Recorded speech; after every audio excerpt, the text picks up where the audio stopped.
Beginning of last year, early this year, just after Square had gone public, got a little bit of inbound interest, and then there was discussion over selling Caviar, the food delivery startup that had bought a couple years before that.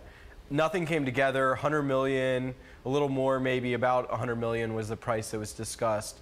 And neither side, but both sides sort of walked away from that. It's interesting. I had Keith Rabois on the show, who was former COO of Square, and he's very forthcoming. He does not hesitate to share his opinions. And when I asked him, but why did Square buy Caviar? He said, I'm not going to answer that question. Yeah. Did you ever understand, John, why they bought this business? I didn't. It feels a little bit different than their core business around lending and credit for small businesses. So it never made a ton of sense to me. But, I'm sure it made sense to somebody. So, Eric, as far as you know, they're still trying to sell it? Is it likely they keep it, they take a loss, what? The actual talks are sort of behind them. I imagine there's always a price. I mean, I can't speak for them, but that would be my sense. But the actual talks seem to be behind them, and nothing came together. Now, the food delivery space is hot, but it's challenging. We saw DoorDash did a down round. Postmates has had trouble raising its next round. You guys are in Sprig, which is another food delivery company, and I'm curious, what do you think? First of all, there's a lot of companies trying to do this, but is this really a good business to be in? Well, I think it's important to note that not all these companies have the same model. So Sprig makes their own food and sends it out. It's very different than, say, Caviar or Postmates, who are delivering restaurants food. So I think that you have to really understand the model. You have to really figure out how to get efficiencies. In Sprig's case, they vertically integrate.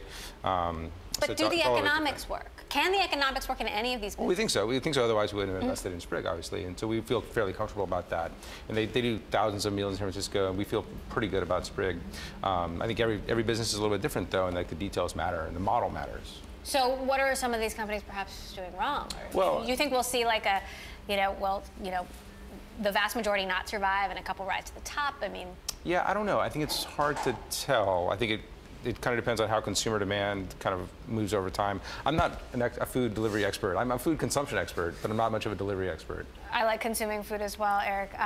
Grubhub shares are actually up 60%, which you point out in your story. Uber is going hard after this market. Uber's going globally in Uber Eats. I mean, Uber has the advantage of having the network of drivers already, and drivers who are taking people during commute hours, and then maybe in the interim when people are eating, a little less busy. So I think they think, oh, we can smooth out that crazy demand for drivers by serving food in the meantime. Whereas everybody else, all our competitors, have to build up their own fleets of drivers. They're competing with us to pay for them. And so we just have a huge advantage. And they're all over the world. I've seen them. There are employees starting to spin Uber Eats up all over the world for Uber. And so I think that's the looming threat. Though Grubhub, like you said, is doing really well, the stock price is way up. I've had some positive experiences with Uber Eats. I've had some negative experiences with Uber Eats. John, do you think that this is a business that Uber can crack, along with everything else they've got on their plate? I don't know. I've had the same experiences you have. Some of them are amazing. You get burritos in 2 minutes.